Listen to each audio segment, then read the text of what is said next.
Je veux dire, ce que je fais ne reçoit toujours pas la reconnaissance qu'il mérite. Je ne comprends pas. À 58 ans, Johnny Gill a confirmé tout cela avec un secret scandaleux. Bond, son nom évoque à lui seul des tubes incontournables. Mais en coulisses, les choses n'allaient pas bien à cause des tensions apparues lorsque Johnny Gill a remplacé Bobby dans le groupe. On était tous tellement pris par d'autres choses que je ne pense pas que les gens aient réalisé l'importance de la chose. C'est juste, notez bien, des conflits liés au droit du nom ont mis des amitiés à l'épreuve. Des batailles juridiques ont éclaté et une grave dépendance à la cocaïne et à d'autres drogues s'est installée. Personne d'autre ne devrait utiliser ce nom. Il sera toujours à nous. C'est une histoire aussi dramatique que la musique elle-même, et Johnny Gill en est le cœur. Suite, Johnny Gill aimait la musique depuis son plus jeune âge. Votre père est pasteur baptiste. Oui. Nous étions 4 garçons. 4 garçons qui ont commencé à chanter du gospel. Les chants religieux, sa famille était très pieuse et écoutait constamment du gospel. Mon père était pasteur, alors nous avons grandi dans une famille assez stricte. Mais en grandissant, Johnny a commencé à apprécier différents genres musicaux. Il voulait explorer de nouveaux sons. À son entrée au lycée, Sousa Jor a rejoint la chorale.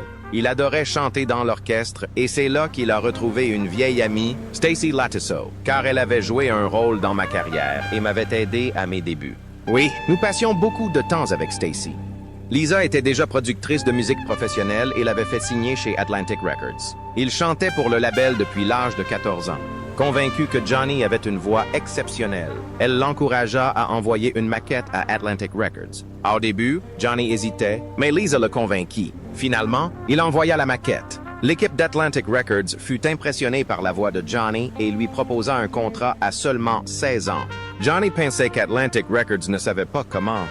Pour être correctement promu, il devait chanter principalement des ballades romantiques ou se produire avec Stacy. Cependant, Johnny était convaincu de pouvoir faire mieux et voulait prouver qu'il maîtrisait d'autres styles musicaux. Il aspirait à plus qu'un simple duo. En 1988, MCR Records racheta son contrat avec Atlantic. Il commença à travailler avec les célèbres producteurs Lou Reed et Babyface. Il préparait un album solo pour lui, mais avant qu'il ne puisse le terminer, un événement inattendu se produisit. Le nouveau membre du groupe demanda à Johnny de... Ils ont rejoint le groupe lorsque Bobby Brown, membre fondateur, l'a quitté. Les autres membres avaient besoin d'un remplaçant. Ils ne voulaient pas que Johnny soit heureux, et cela se voyait chaque soir. Cette transition n'a pas été facile. Le groupe connaissait des problèmes, et certains pensaient que Johnny et Bobby se disputaient. Des rumeurs de bagarre circulaient même, mais Johnny a nié. Il a déclaré que Bobby lui avait rendu visite chez lui à Los Angeles et que... Le plus étrange, c'était que Bobby venait souvent me voir. Quand il était à Los Angeles, il restait une nuit.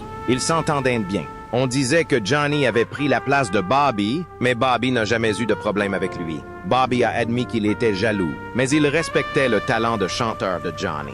Bobby m'a dit qu'il était très jaloux de toi. Johnny a expliqué qu'il n'avait jamais eu de problème ni avec Bobby ni avec Ralph. Tresvant, un autre membre du groupe, a envisagé de partir à l'arrivée de Johnny, mais leur relation l'a aidé à devenir Johnny.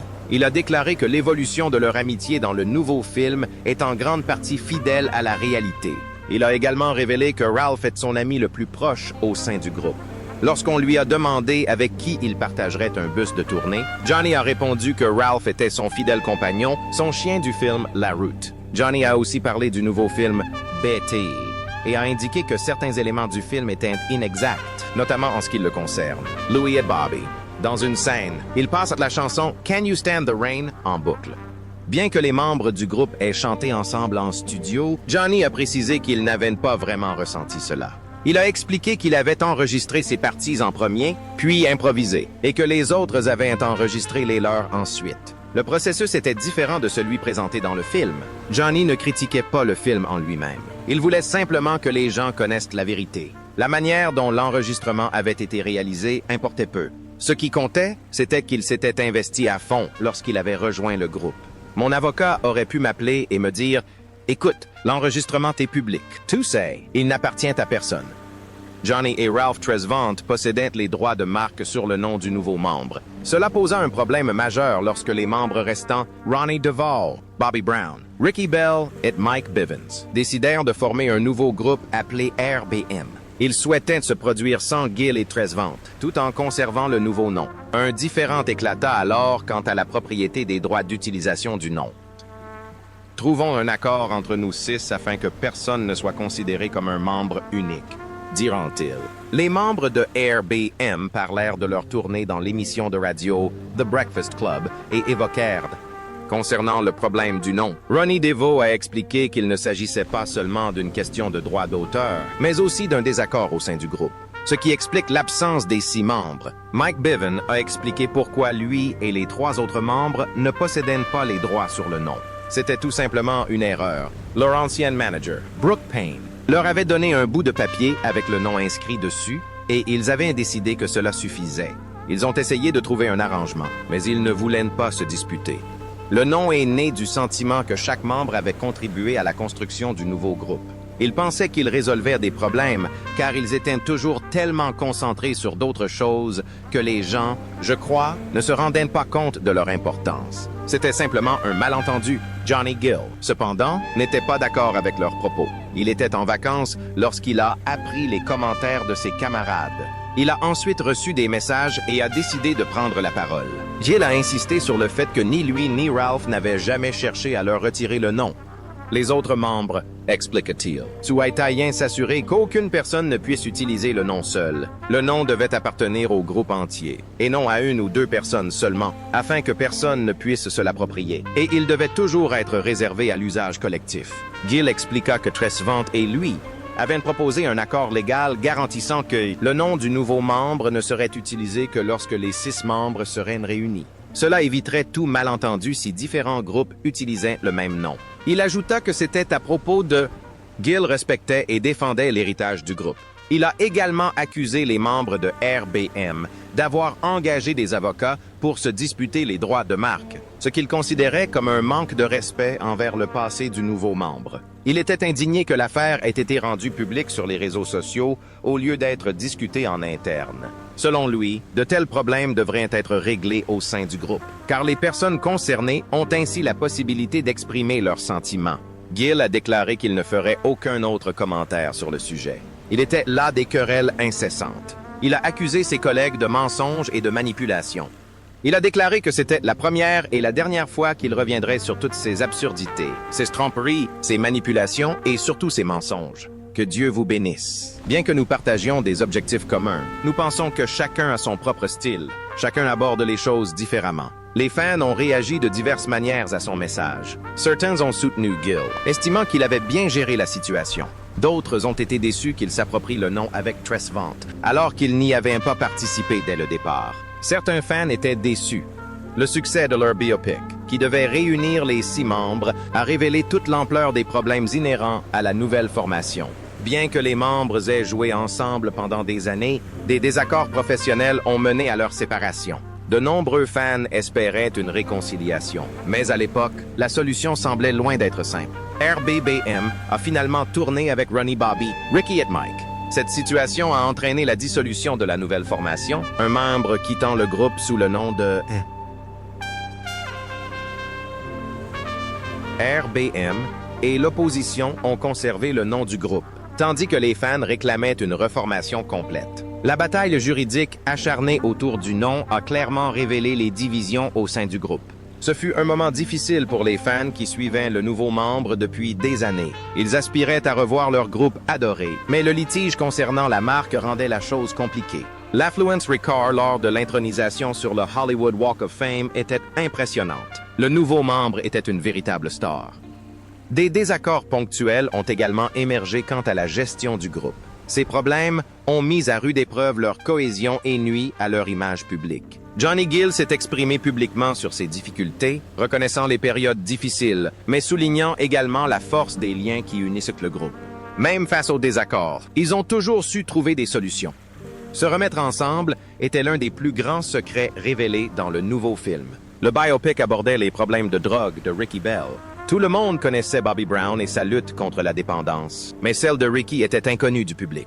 Le film a révélé que Ricky avait de graves problèmes de cocaïne et d'autres drogues. Johnny Gill a témoigné plus tard de la gravité de la situation pour Ricky. Il a raconté que parfois, quelqu'un restait avec lui pour le soutenir. Ricky souffrait, mais il voulait se soigner et sortir de cette spirale infernale.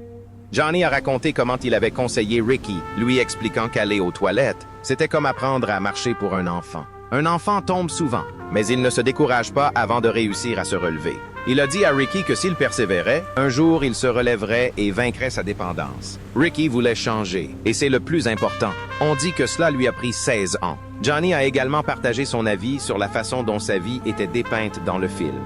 Il en était globalement satisfait, mais quelque chose le gênait. Le film Other mettait en scène des familles avec mères, frères et autres enfants, mais la famille de Johnny était absente. Il eut l'impression d'avoir été intégré au groupe comme par magie, sans aucune expérience préalable, ce qui le blessa profondément car il avait une famille et son histoire comptait. Il raconta que les producteurs avaient envisagé de montrer sa vie à Washington, D.C., mais qu'il ne l'avait jamais fait, et il se sentit donc négligé. Sa mère était malade pendant le tournage, ce qui rendit les choses encore plus difficiles. Mais malgré ses sentiments, il persévéra. Il appréciait la façon dont il était dépeint dans le film. Des rumeurs circulaient également concernant des désaccords entre Johnny et le reste du groupe. Certains affirmaient qu'il avait de sérieux problèmes avec Bobby Brown et Ralph Tresvant. Mais Johnny balayait ces histoires d'un revers de main, les jugeant exagérées. Il reconnaissait l'existence de divergences, mais estimait qu'elles n'étaient pas aussi graves que beaucoup le pensaient. En revanche, de sérieux problèmes existaient entre lui et Michael Bevan. Les deux hommes avaient récemment eu une longue discussion pour tenter de résoudre leurs différends. Michael, de son côté, Johnny s'était brouillé avec certains membres du groupe et estimait que Michael Bevan n'était pas reconnu à sa juste valeur pour son sens des affaires.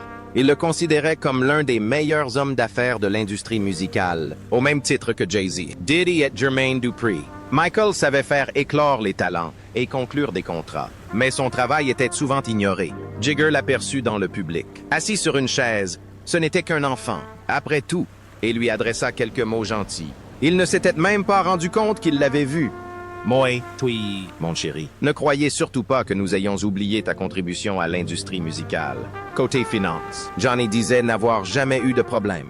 Il prenait des décisions judicieuses et vivait dans des maisons à plusieurs millions de dollars, construites pour accompagner ses nouveaux tubes. Mais il avait remarqué quelque chose d'étrange. Son apparence changeait souvent sur les photos de groupe et les pochettes d'albums. Il apparaissait toujours en arrière-plan. Il trouvait cela bizarre car, en réalité, il était peut-être le membre du groupe qui avait le plus de succès financier, même si on l'oubliait parfois. Il connaissait sa valeur. Et il était fier de ce qu'ils avaient accompli. C'est notre métier, ai-je dit. Et après tout, c'est ce qui nous fait vivre. En 2003, Johnny Gill a sorti le deuxième album de LSG, G2. Il a atteint la 6e place du classement Billboard. Bien qu'il n'ait pas tout à fait égalé le succès de leur premier album, il a tout de même été une réussite, devenant disque de platine avec plus d'1 million d'exemplaires vendus. Cependant, ce fut le dernier album de LSG. Johnny a expliqué que tous les membres avaient sorti des albums solo. Keith Sweat dut reprendre le travail. Gerald Levert se consacrait à ses propres projets et Johnny était très occupé. Finalement, New Edition quitta MCA et signa chez Bad Boy Records. Ils y sortirent leur 7e album, One Love. Puffy, alias P. Diddy, participa activement à sa création. Le titre Hot Today devint un tube, mais le groupe dans son ensemble n'était pas satisfait de l'album. Le processus créatif fut difficile et Bobby Brown n'y participa pas. À l'époque, certains membres du groupe pensaient qu'il serait judicieux de s'associer à Puffy, mais Johnny s'y opposait. Il avait rencontré Puffy avant les autres membres du nouveau groupe.